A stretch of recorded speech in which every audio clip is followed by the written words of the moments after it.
Blood and urine tests, bone marrow biopsy, and imaging tests are all standard following a myeloma diagnosis. But what about more in-depth testing? Because the terminology around biomarker testing varies, can you help break this down for patients and how this in-depth testing is referred to in myeloma? Biomarkers is a term that is commonly tossed around in many different cancer diagnoses, and it means different things. But in general, it's a characteristics that can inform us about a diagnosis, about a patient's prognosis, and about their response to treatment. So this can include things that we measure in the blood work, in the urine, even imaging. These are all things or markers that we look at to determine a patient's either, like I said, response or risk stratification. What about cytogenetics? What is that exactly? And does it fit under the umbrella of biomarker testing?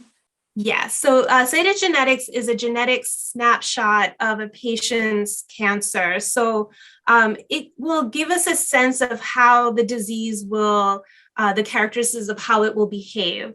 But again, it's just a snapshot, and it's not a precise science, but certain mutations or certain genes will kind of inform us, like this might be maybe a more aggressive form, and we need to do X, Y, and Z. Which of these more in-depth tests are necessary in myeloma? Let's start with the FISH test. So FISH is a cytogenetic technique. So what we do is when we do the bone marrow, we send that off and we look at the genetics. Like I said, it's a snapshot. And certain mutations will put patients in different risk stratifications. So we normally do this at the time of diagnosis and then with each relapse. It seems that all of the test results can aid in determining a patient's risk.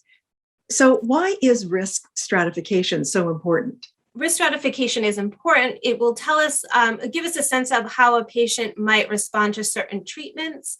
Maybe a patient won't respond as well to a stem cell transplant as someone with standard risk.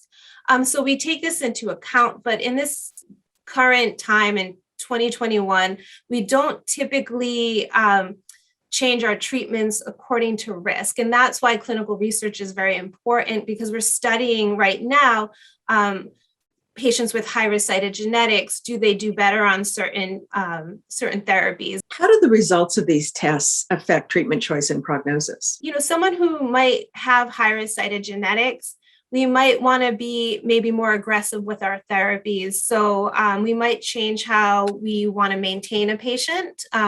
Usually after a stem cell transplant, we give patients maintenance therapy. So patients who have high-risk disease, we might change our strategy and have a more aggressive regimen in that maintenance setting.